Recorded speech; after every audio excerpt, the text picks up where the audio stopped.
How's it going, everybody? eCom Tom here with another video coming at you guys. And for those of you who have been following my new manual eBay dropshipping store that I started from scratch a month ago, I finally just finished my first month in sales and I hit over $20,000 in sales. For those of you who have not been following or are unsure of what I'm talking about, I started a brand new manual eBay dropshipping store to prove to everybody that you don't need that many items to get started. You don't have to use Amazon, you don't have to use Walmart, you don't have to use Home Depot, you can use other obscure suppliers, and that you can make a lot of sales with a barely any amount of listings out there. So this store just hit 20,000 in sales in the first 30 days. You know, it's not the best profit percentage, but I will break down everything inside of this video. I'm going to show you the entire inside of my store, all of the items that I have, and everything broken down to a PowerPoint slide of all the, the goods and the bads. There's always bads, and I want to be transparent with you guys about it as well. So if you guys are interested, please make sure that you like this video, and please make sure that you subscribe. And without further ado, I'm going to get right into the breakdown of this account.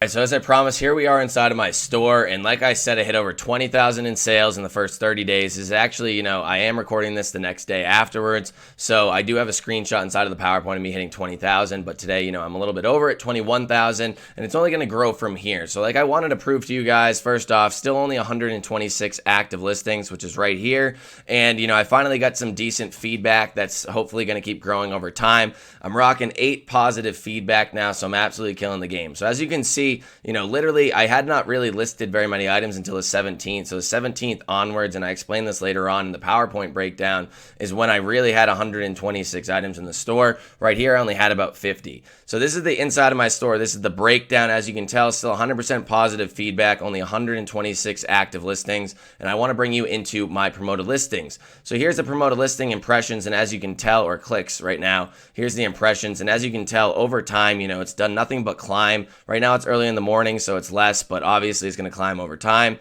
And throughout the day, it's going to go up.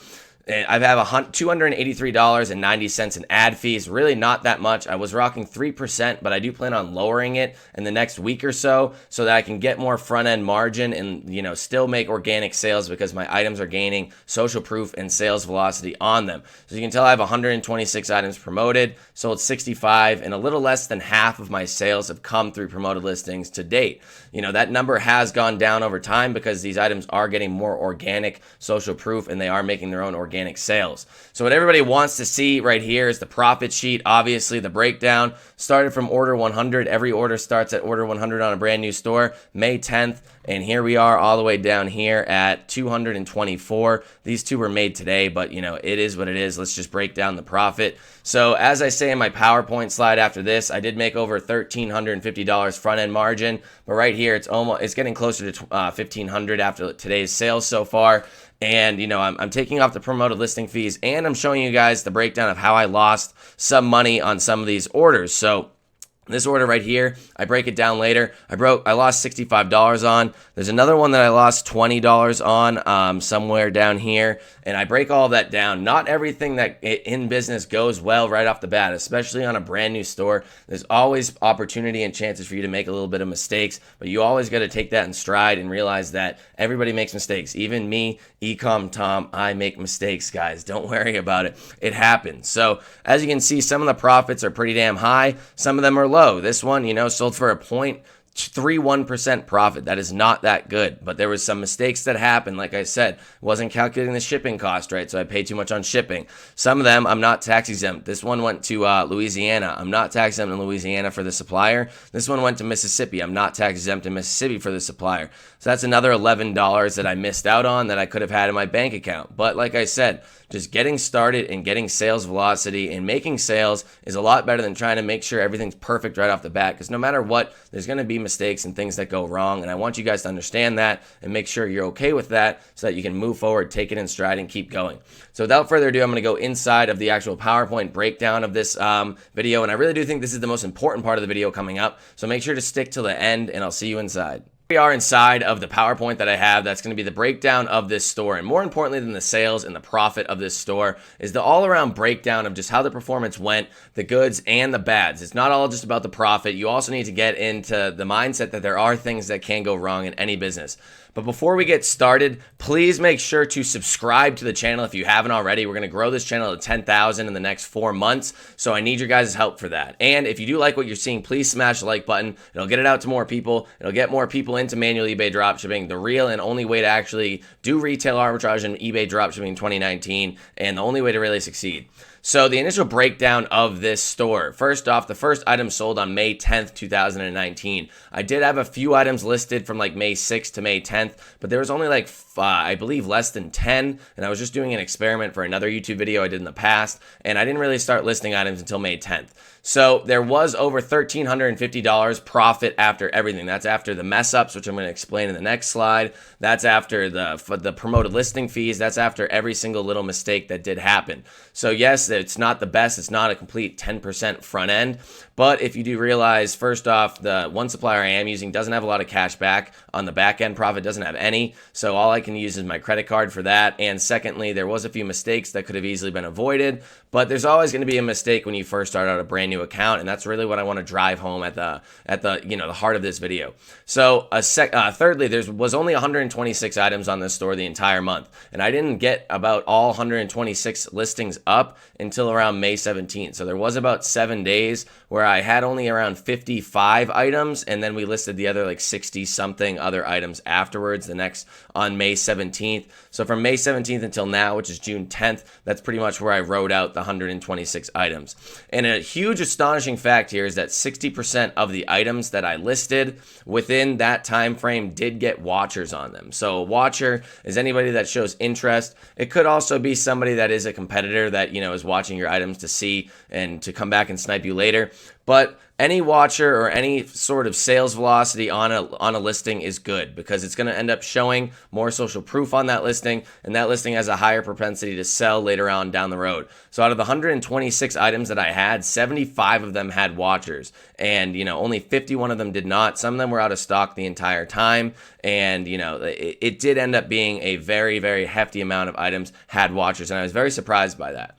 Also, promoted listing sales help out a ton. So if you're selling on a flagged account and you're not making sales or promoted listings, you are screwing yourself ultimately, because first off, you're getting lower organic sales velocity, lower organic reach. You're also getting lower promoted listing paid reach. If eBay, where you guarantee eBay with a promoted listing of 1, 2, 3, 4, 5, whatever percentage you put your listings at, if you are guaranteeing them extra money, you are guaranteeing eBay extra money with every sale that they push. Why would they not push your items? The only reason why they would not push your items to more people to make more money off of you is if they hate what you're doing. And it's clearly evident nowadays that eBay hates people using automatic repricing software. They hate people using Amazon onto eBay. They hate people abusing the system, not giving a good customer experience. And that's really the complete opposite of what I'm trying to teach with this with the manual eBay dropshipping method, because I really focus on customer service now, and I really focus on making sure that your customer is happy, and then your store is going to be happy and rewarded because of that. And also, I did manage to get, more than one limit raise in the first 30 days, which is one thing that a lot of people have a limiting belief that just isn't a thing. I got 4 in the first 3 weeks, and I could have gotten more if I really wanted to. I could have listed more if I wanted to, but I really wanted to prove that I could hit a good amount of sales with a very low amount of listings, in which I did. 20,000 with 126 items is pretty damn good to me. And I'm more amazed at the 60% having watchers, because that means that over time, there's a good chance that they're going to continue to sell nonstop. They weren't just one-off sales. They weren't just one-time things that got hit with promoted listings. They have a good chance of selling later on down the road. So now let's get into the nitty-gritty of things. These are the bad things that could have happened, or possibly bad. So first off, then this is all calculated into the profit as well. So I lost $65 on one item because first off, I did make a mistake. I'm not going to lie. I did set up my settings wrong. If I followed what I teach inside of my course, I would have set it up correctly, but I did not set that I need to give the buyer an RMA, a return merchandise authorization, I believe it stands for every single return, which means that eBay automatically accepts accepted the return, and then they were trying to send it back to my LLC address, which just isn't a place where I actually am located. So I did not want the item to go back there. So I eventually ended up getting in contact with the buyer. I pretty much pleaded to them, please, like, we won't hit you with any payment, because they were gonna have to pay for the actual return receipt and everything, because I put buyer paid returns on items that are buyer's remorse cases. And it was actually a food related product, and they had actually used it, and they admitted to using it, which is, you can't return a used food related product. It's just not how it works. But I did end up taking the return because they were willing to work with me and send it back to where my supplier's warehouse is, instead of having to send it back to my LLC, which is in Wyoming, which is in the middle of nowhere. I don't even know where that item would have gone after that. So I did take the $65 loss on that because my supplier does have a restocking fee, and I did end up paying for the return label, which is, a cost of business. It was a mistake on my part, so I'm willing to accept that. There was also an item that had a damage on it. It was a sink of sorts, and it had a broken leg. So the broken leg had this, needed to get re-welded back on. And I was fully willing to, go contact the supplier and have them ship a brand new replacement, which they usually seem to do for free. But this person was like, no, I need it really quickly. I need it for this barbecue I'm having Friday. So he said, I'll bring it to the welding shop and just refund me $100. I ended up getting the supplier to refund me the $100. And then he came back saying, oh, the welder said $120 after I'd already gotten the supplier to give me $100 back. So I ended up just giving him the $120. I ate the $20 loss, after the profit that was made on the item, because he still kept the item. It ended up being about a pretty much break even on that one. So it was an extra $20 I didn't have to lose, which could have gone into my pocket. But like I said, there's always little mistakes that happen, and I'm trying to be as transparent with you as to, what is actually going to happen when you're running one of these businesses. It's not all butterflies and rainbows out there, but it is, still over $1,000 front end profit on a store in the first 30 days is great no matter what you're doing. So there was also a few damages on items where, they came damaged. I had to contact the supplier. Supplier's really good at giving free replacements because I believe they're just getting all this cheap shit from China. So they don't really care if they just send you another replacement for free. You don't even have to give the supplier back the actual item. So, that happened a few times. That was just a few, issues, just little things that do come up. And then there was only 3 returns on this store so far to date. One was closed out, but that was a $65 loss one that I talked about earlier. 2 are still open. One is a buyer's remorse case, so I do make them pay for the return label. And another one, I've already told the seller or the buyer, I was like, honestly, this is a big item, and I know I'm going to get hit with a restocking fee. I told them that they're going to get hit with a restocking fee as well, and they said it was perfectly fine. They were okay with the restocking fee. They just wanted to make sure that the item got back. They showed me pictures that they haven't even used it. So, that is just one thing, reason with the buyer, and let them know, you can't just be abusing my policies. And some of them are going to be, they're not going to take it very well. But depending on what type of buyers you're dealing with, they could be just openly receptive of the fact that they did kind of screw you over and that they have to pay a little bit because of it. So also, the big cancellation issue. How many items did you cancel, Tom? Aren't you afraid of MC011? You grew so quickly. How did you not get it? And I fully believe that the reason why people get MC011 on brand new accounts is because they grow so quickly and they make a ton of mistakes while they're doing so. So I made well over 100 sales this month, and with only 3 returns, 1 being closed out in eBay's eyes. So that's also good as well. Technically only 2 real returns. And 1 I do believe is going to actually end up getting closed out as well. And so far for orders canceled, I had to cancel 6 orders. So it was on 3 different items, 2 at the very beginning of the store, or 3 sales at the very beginning of the store's opening, which I was a little worried about because I had only had like 20 sales under my belt at that point in time. But, nothing really happened, and I was all set with that. And then recently, there was 1 item that was marked out of stock by SKU Grid, and for some reason, it didn't send the signal over for, that it was out of stock to change on SKU Grid inside of my store for, 4 hours, and in those 4 hours, 3 of these items sold. I contacted all the buyers and really, really, really gave them my best customer service to where they all agreed to the cancellation, which is one of the new things that I'm teaching inside of my course, and I show you guys the complete breakdown of that also and give you a template for that inside of the course. And everybody was okay with it. Everybody's actually happy. I wish I had screenshots of it that they were happy that they did business with me and that I helped them out while canceling their order. So, nobody was hurt, nobody was upset, and I do believe that that is the best way to avoid an MC011 in today's day and age on a brand new account. So far, all's well, and that is the nitty-gritty breakdown of the store. So here's another picture of the sales in case I didn't get a lot of sales last night. Right when I hit it, I screenshotted it so you can tell sales in 30 days, sales in 90 days. It's the same thing. It's a brand new account, May 10th. And like I said, I didn't really start listing items until May 17th, and that's really when the sales started to pick up. This is when I only had like 40 or 50 listings. Now, this was all with 126 listings. So here's the impressions as well. Again, as you can see, the ad fees have gone down from yesterday. I do believe eBay is struggling with the calculation of the ad fees. I don't know what's going on with that. eBay really has no idea what they're doing. So that's that on that. So, here is the promoted listings. There wasn't any single dip. There was a dip right here where everybody was complaining that there was a big issue. There was a huge dip, but obviously there was just an issue with eBay's system because then they recalculated it and it was like the complete reverse opposite of what it was when everybody else saw that dip. So, that was just an issue on eBay's system. And as you can see, everything is climbing upwards without any new items being listed, which means that these items are getting more organic and just more organic proof. So they're getting pushed higher. And even when they get pushed higher, the promoted listings also do get pushed higher as well.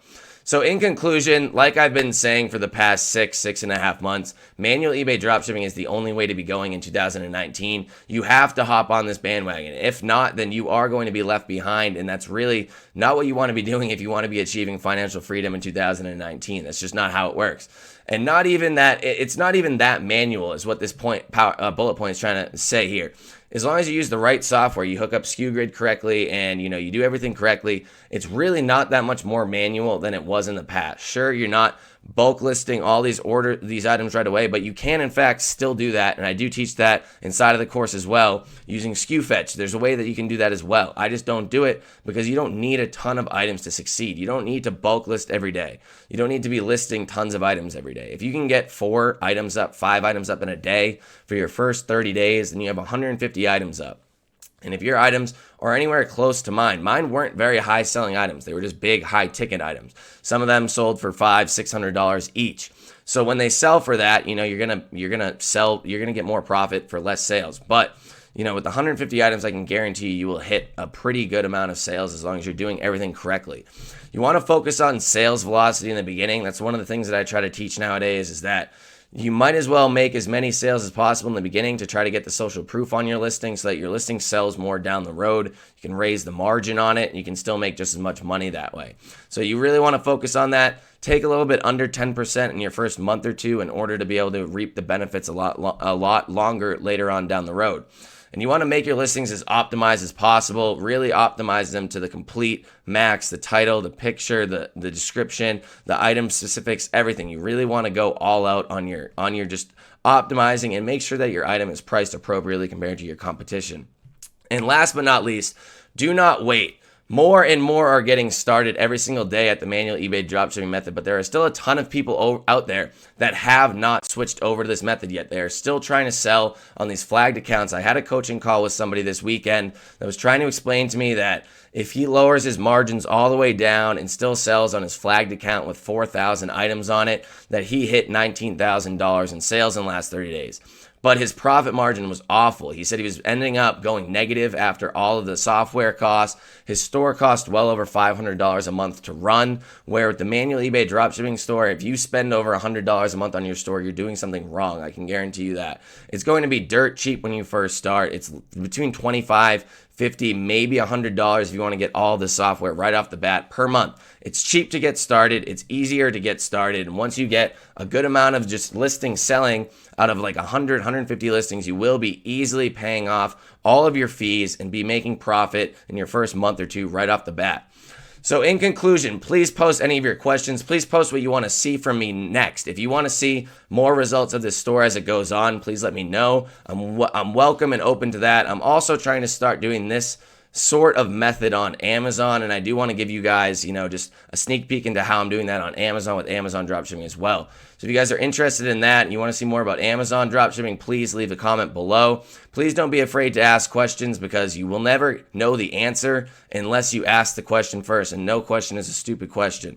If you found this helpful, please be sure to subscribe. And when you do subscribe to the channel, please hit the little bell notification. It's the only way that you will actually get notified by YouTube every single time I post a video. And you do not want to miss out because I'm trying to post the best possible content out there for you guys to succeed in 2019 with manual eBay dropshipping. Also, don't forget to toss this video a like if you haven't already.